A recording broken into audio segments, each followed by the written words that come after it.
Good evening, ladies and gentlemen. Welcome to Atlantic Bushcraft Adventures. Tonight, we are on episode 285, and we're going to talk a little bit about the joys of fall.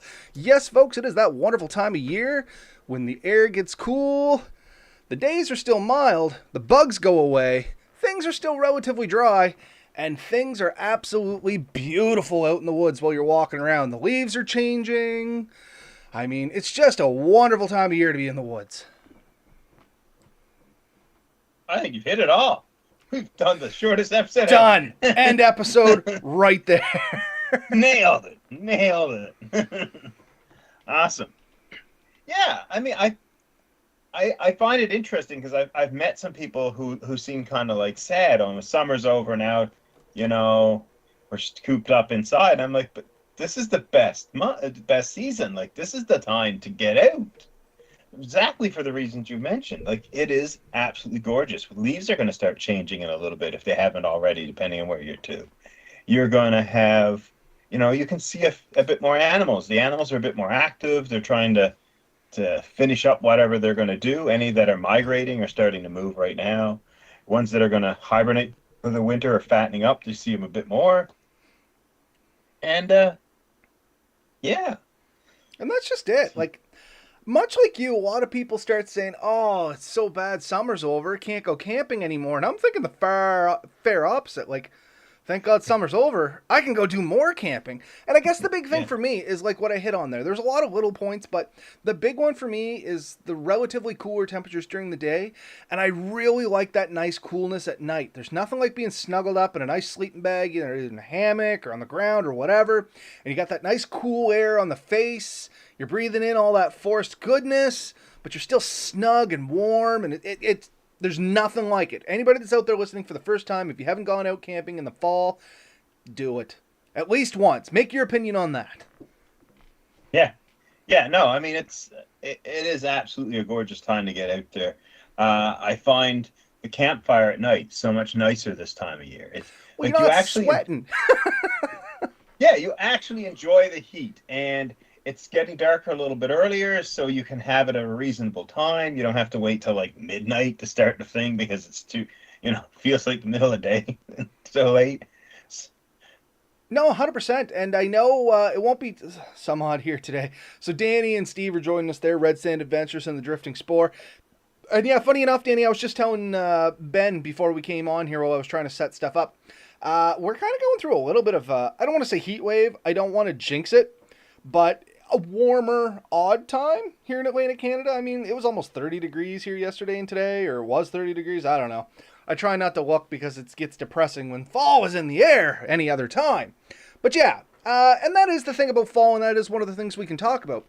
Yes, the temperatures are getting cooler. Yes, we are having those nicer nights, but there's still that real big chance of you can get this, a sudden peak in temperature, which can kind of throw your camping or your outing, just in general plans, into a knot if you're not a little bit prepared for it. So that is one of the funky things about this time of year, as it is with most seasons when you transition in between them. You're hoping to prepare for the worst, and then sometimes you get this. You know what I mean? If I had brought my -0 sleeping bag out tonight, chances are I would be very warm. Like, the bugs and stuff are starting to come out. We had no flies, no nothing there for about a week, and then all of a sudden today, they're everywhere again. Oh, yeah.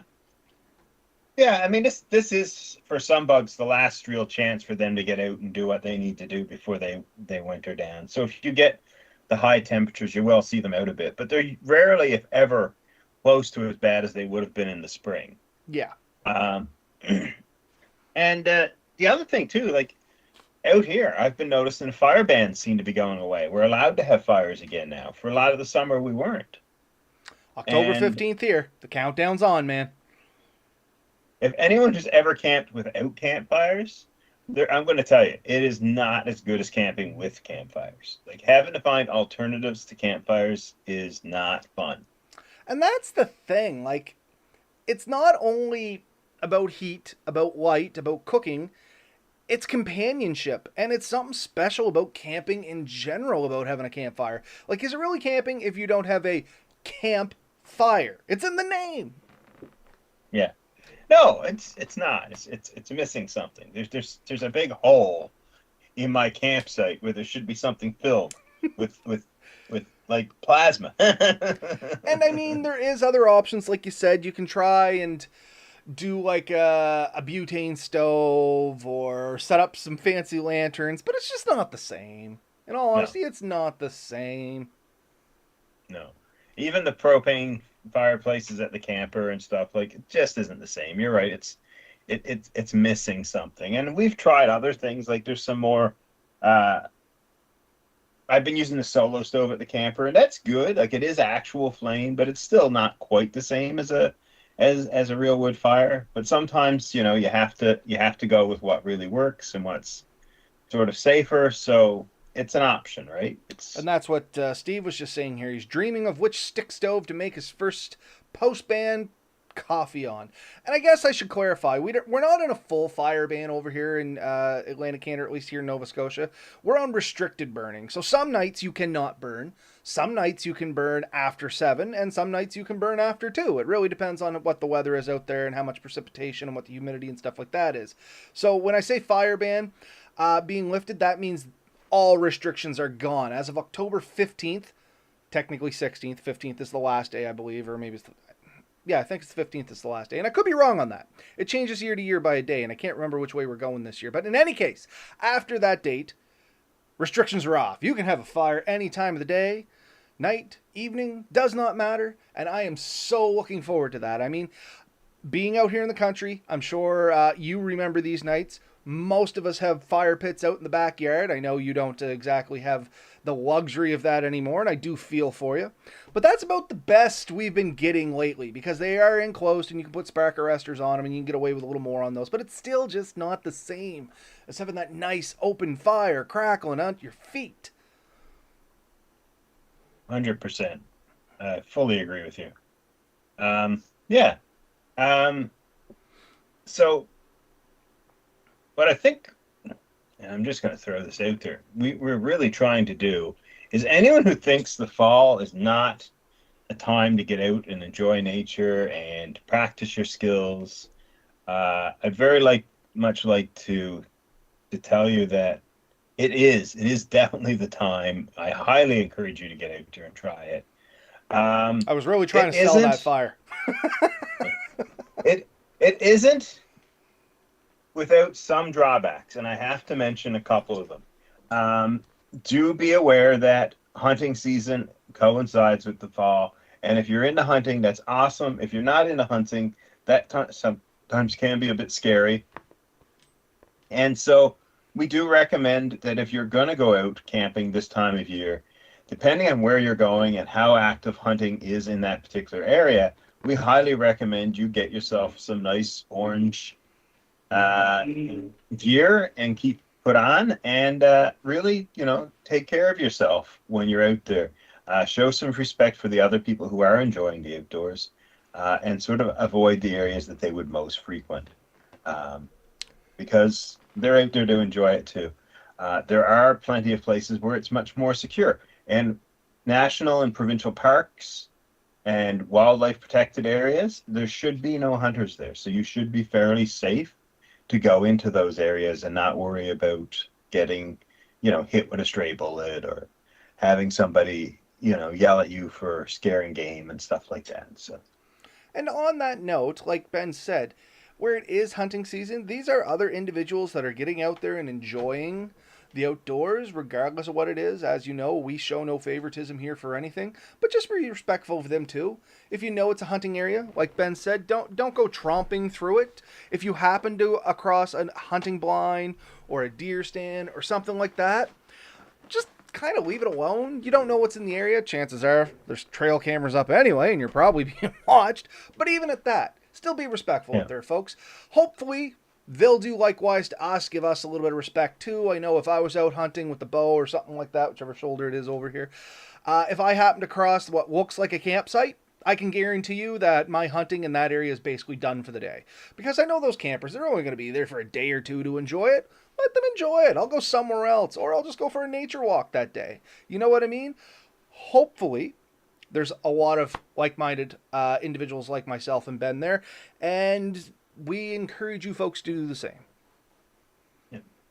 So That's one thing. The other thing is you are going to have to be a little bit more aware of the gear you take with you over the summer. So, because the evenings do tend to get a little bit cooler, and because the days are a slight bit shorter, um, I highly recommend that you make sure you have some way of illuminating your trails. And you have probably you are wearing some layered clothing with a protective shell that can be water resistant, if not waterproof. Uh, or at least have it available to you so that if you do end up in a rainy situation, you can kind of stay dry. So those are a couple of quick things to keep in mind. I'm slowly Well, trying to convert over from Melissa's presentation to the podcast, and I'm noticing some of my stuff missing, which is fine. I'll touch eh, base later and figure it out. But anyway, yeah, it is the big thing, just like I was hinting at there, is it's going to be dressing for layers, and we encourage this all the time, don't get me wrong. But it's even more important now because what you have today may not be what you have tomorrow. It just like I said, I went to bed one night. We had a fire on here one night. I'm not even gonna lie to you. We were down to 4 degrees one night over here, and I put a small fire on, and everything was nice. And I woke up the next day, and it was 27 degrees. So, like, there is some massive swings in temperature. I know it's a little bit more prominent here in Atlantic Canada. We got that kind of jet stream that comes up from the Carolinas and takes a lot of warm weather with us spontaneously, same as the other one that comes down from the north. So, yeah, it can flip on a dime here, and I know that Steve and both Danny joining us here tonight can relate to that, because PEI is just as bad, and where Steve's from there, it's, well, a little further south here in Nova Scotia, so it's basically same place. And yeah, you really have to prepare for that. So, if you do not have the luxury of looking forward at the weather, and I do highly encourage it this time of year more than anything, especially as we're going into the colder weather, because you don't want to get on the other side of that either and get caught by a sudden drop in temperature that you were not planning for. And Ben and I have joked about this a lot. And know the area you're going as well. And I'm sure Ben knows what I'm leading up here. Our adventure at the waterfall, how we both kind of were like, weather's going to be fine. And we didn't take into account that we're going to be in a gully with moving water around us. We got caught. We didn't freeze, but we were uncomfortably cool for our and nights. comfortably cool. That's a good way of putting it. I mean, we didn't freeze. We both got some sleep, but I could have done with a little heavier sleeping bag. I am not gonna lie. I brought my 5 degree because when I looked online, it said low of 5. So I'm thinking, okay, I got my 5 degree sleeping bag. I'm gonna be wearing my thermals. And I have another base layer on there. I should be okay. You know what I mean? Because the weather itself looked fairly calm. There wasn't a whole lot of wind. It wasn't like it was cloudy. It was a nice Yeah. day. The night just got a little colder than expected. Because I do believe it was down to. No, we were planning for 7 and it got down to like 3 or something. Anyway, it was only Yeah. like 4 degrees difference, but that 4 degrees made a massive difference on our comfort for that night. Yeah, we both underprepared for the night. Our sleeping system was not quite good enough. And I think it would have been had we not been so close to the river, but we figured the chill of the river definitely increased the humidity and created that cool breeze that we just couldn't fight against. Um, yeah. So a few other things to just mention in the fall. Berry picking is oftentimes really good. So if you're into harvesting, berry picking, mushrooms are usually fairly good in the fall if you know what you're looking for. So if you're getting into the foraging, this is the time where there's a lot of stuff that's really available. More so, I find in the summer or the spring, and definitely more than winter. So I think it's probably in a lot of ways the most bountiful time of year for a lot of this stuff. So if you're getting out there, keep that in mind too. This might be the chance to get some of the food that you would like to collect or to at least enjoy for a few days. This is the time when it may be more available to you. Something else that I really enjoy this time of year, and I know I'm going back to fire, but If you are interested in trying primitive fire starting techniques, this is a great time of year to start harvesting some of the stuff for that as well. Much like Ben said, it's a bountiful time of year. A lot of that stuff that's been blown down for over the summer and stuff is now cured a lot. Generally, we don't get as much rain this time of year, so it's had a lot of time to really dry out. You're going to get a lot of great woods to make things like a fire plow if you're so inclined to hate yourself, bow drills, fire saws. I'm trying to think some other ones here. I'm at a loss, but and it's also a good time that if you wanted to start practicing with a hand drill, you can get out there and collect those materials. Now here in Nova Scotia, it's a little tricky, and I do have a video somewhere back on our YouTube page there about me doing a hand drill out of some bulrush or cattail, whatever you want to call it, a piece of popple or poplar or trembling aspen or whatever you want to call it, depending on where you're from. But keep in mind, even with that video, I had harvested that cattail as it was already dead and dry. I took it in, dried it more, and still had a little bit of difficulty with it because you still get a little bit of humidity this time of year. And if you are going to practice a little bit on the fire making side of things, keep an eye on the humidity. I don't know if you remember, Ben, but the last Bushcraft gathering that we went to, we had that bow drill competition, and it was real hard getting some embers going simply because there was such a high humidity in the air, and of course, working right on the grass did not help anybody out either. But anyway, the humidity is really going to be detrimental to some of that stuff. Good dry wood, but the humidity is going to make it really hard to get an ember. So if you're going to play with something like that, make sure you're in a nice open area where the ground is nice and dry. Maybe even put a barrier between you and the ground. A nice dead piece of like birch bark or something that'll trap that humidity down and keep it away from your ember. Just things to keep in mind. But once again, awesome time of year to start practicing some of those skills, because like we said, it's going to be a little cooler, so you're not going to get hot, exhausted as fast, physically exhausted maybe, but not heat exhausted as fast. And the coolness kind of gives you a little bit of that rejuvenation because these are going to be strenuous activities, so it's something worth thinking about. At least I generally recommend for people to start practicing primitive fire early to mid-fall, because then as you get to late fall, things get wet again. But this is generally when I'll start telling you to get out there and give it a shot. So for you folks out there, if you're looking for a reason to go out there in the fall, perfect reason. Yeah. Yeah, I think that sort of sums that up. So, Can you tell I might have a passion for fire? yes, for sure. So they said, but yeah, let's summarize this. We've been aiming for the half hour, and I think we're definitely going to get it with this one. This isn't a huge episode. It is sort of our plea, if it was, to really give fall a really good chance if you're not already a big fan of fall. I think some of you already will be. But remember, it is oftentimes the weather is nicer. It's a nicer time to go for walks. It's cool enough that you're not feeling sweaty. You don't have to have all kinds of sun protection. You can sort of get away with a bit of more stuff. You can wear a long sleeve shirt comfortably. You can put on a hat and not necessarily have to have the sunglasses. You don't have to worry about the flies as much.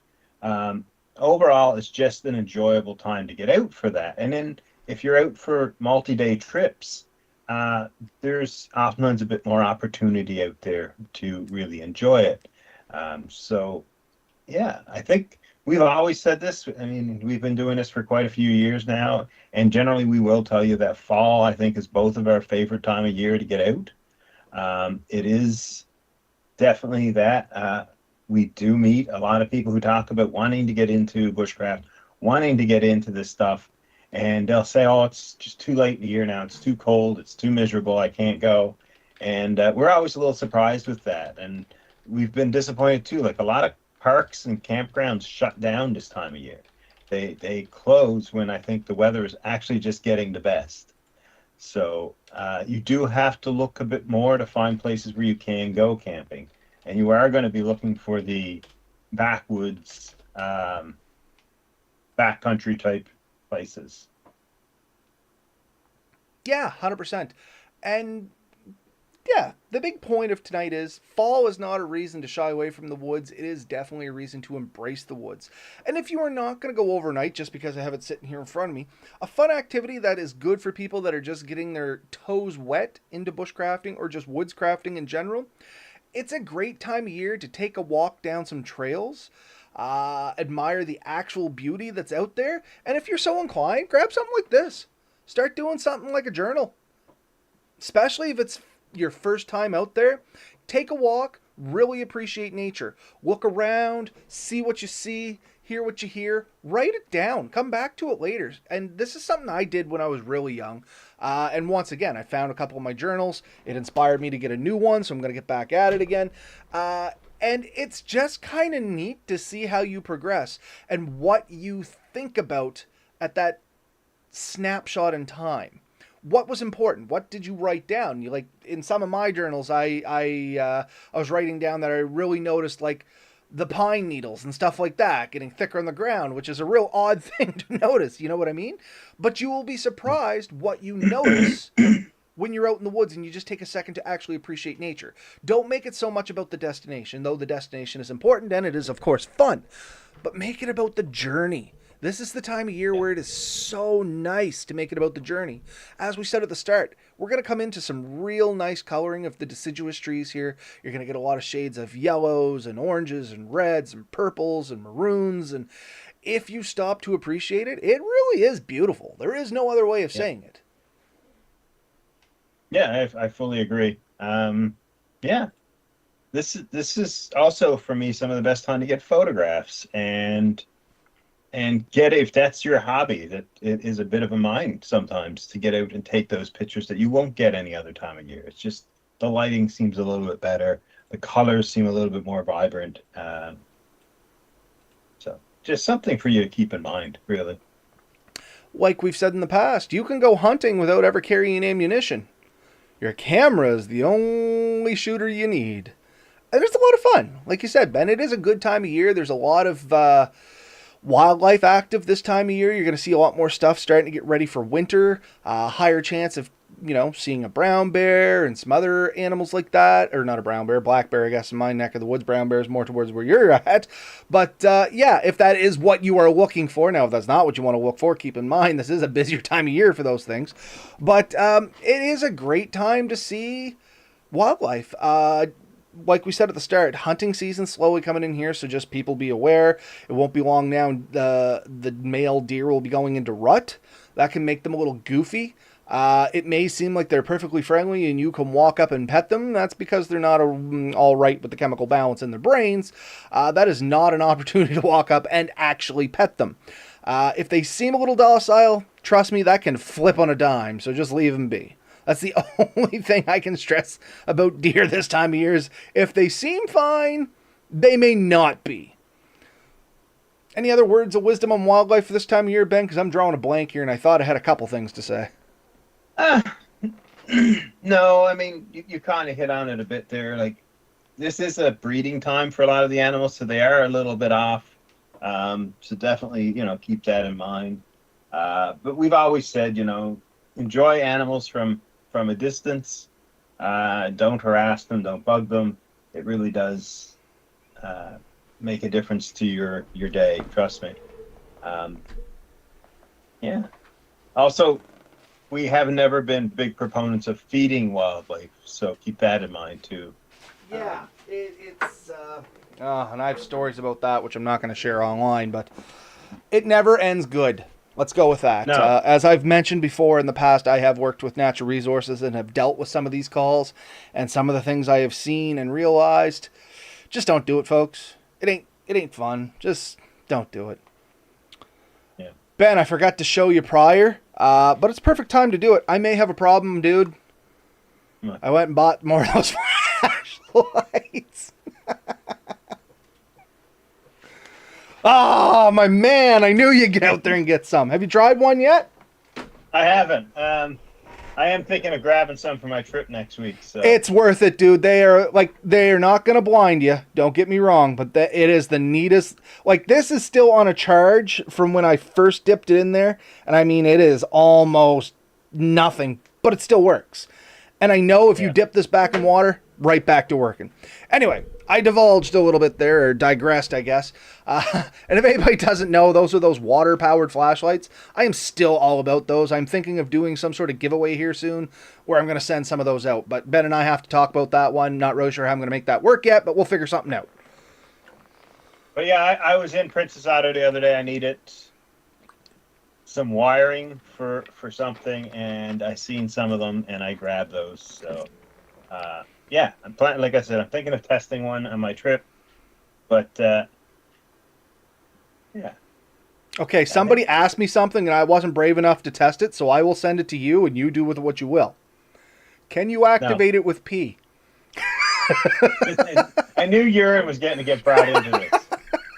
I have no idea. And I'm sickly curious, but don't want to actually try it because after you try it, you know that's going straight to the garbage. Yeah, no, I'm not testing that. Oh, you're no fun, Ben. I thought you'd be brave enough to do it. Yeah.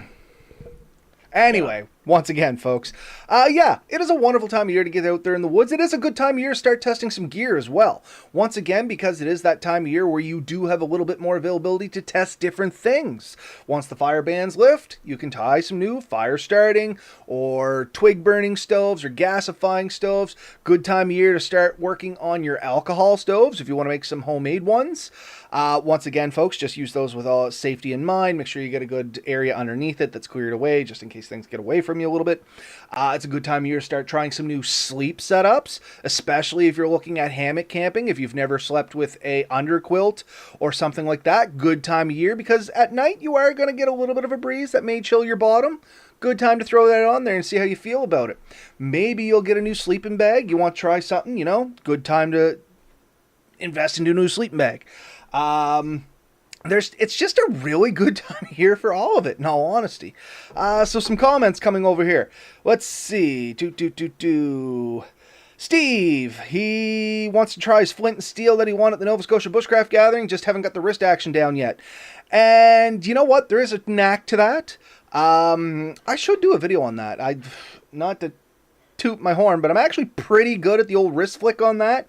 But to be fair, I was shown kind of a little, I don't want to say secret technique. I was just really explained a technique. And as we have said in the past, and I'm sure nobody would be surprised, Ben and I both have a little bit of obsessive compulsive disorder when it comes to figuring something out. We may become a slightly obsessed with research and trying and seeing what works and what doesn't. And that's kind of what spawned most of our ideas here. You know what I mean? If we can help somebody else save the time that we may have put into something, that's what it's all about. So perhaps a video on flint and steel in the future. Though I know YouTube's littered with them, but none from Atlantic Bushcraft Adventures. We should throw our own flavor on that, Ben. Should. I have the steel. I don't have very much good flint. I do have a few pieces.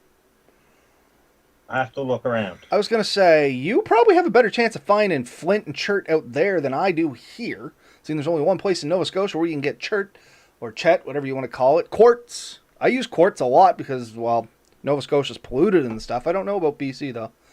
But yeah, it's a lot of fun. I highly recommend flint and steel as a first primitive method because it's a good gateway, in all honesty. And you don't need much to start it. A good piece of steel is as simple as going to a yard sale, flea market, something like that, and find an old bastard file from an axe or something like that. Grind the edge smooth, keep it cool while you do it, or get it hot and re-quench it in water to make it really hard, and that's carbon steel. That'll work fine. I keep a little piece of broken file in my pocket when I'm out walking in the woods just to test some stones to see if they will throw a spark. And, to further my knowledge on what to look for in a rock, because I can identify quartz pretty quick. Not gonna lie, not great with chert. Basically, I've never seen flint in the wild. I've literally never seen a piece of flint in the wild. We just don't have it here. Call Craven used to do a lot of stuff with that, and he said New Brunswick is where he was getting it, though, wasn't it? Yes, but where he was finding not chert, he was finding flint, and he's finding flint because he goes down to the harbor.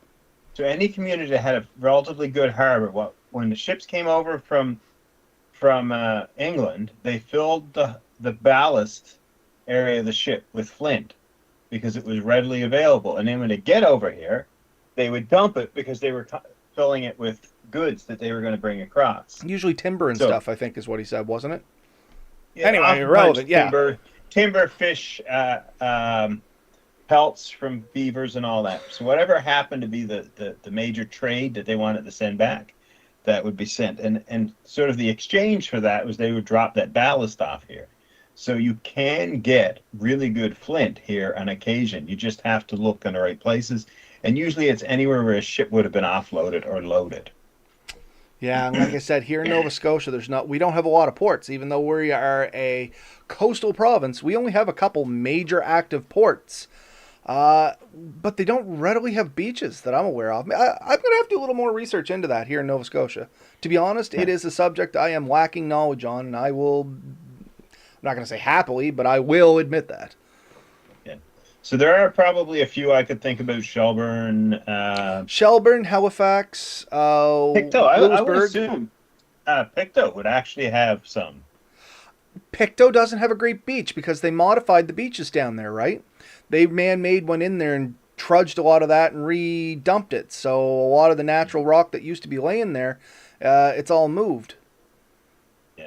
See, and you're not looking for the natural rock. You're looking for anything that would have been dumped. Yeah, but when I say natural rock, I mean they dump sand and stuff in there because Pictou's a big tourism trap, right? Which, rightfully so. It's an awesome little community. That's what they thrive on, is tourism. Fun fact, the ship Hector, the Hector 2, is being launched next year. June 25th. Oh, yeah? They just had a launch date for it.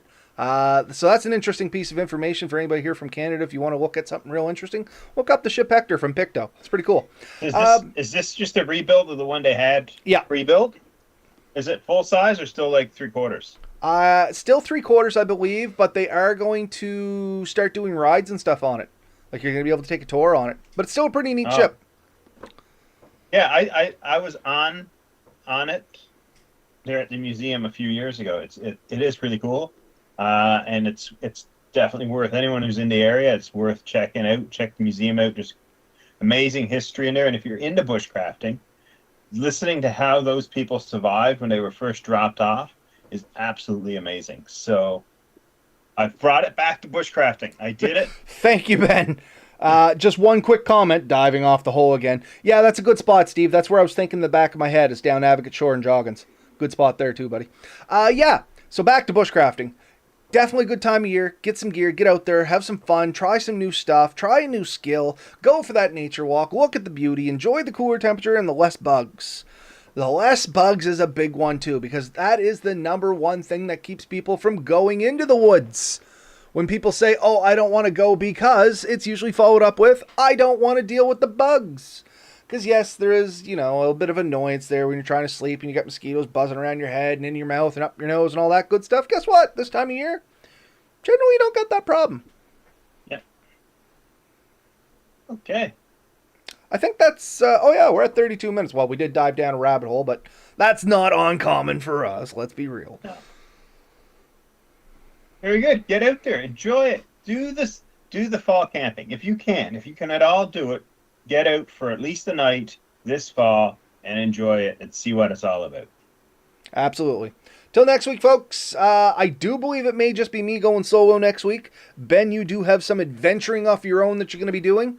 And we look forward to when you come back, sharing a few stories and maybe a few laughs at that. I hope so. I just looked at the weather forecast. It may be more wet than I had hoped. No, think positive. Think positive, Ben. That's going to blow off and come over my way or something. That's my plan. That is what I'm encouraging, but Thanks, Ben. All right, folks. We'll catch you.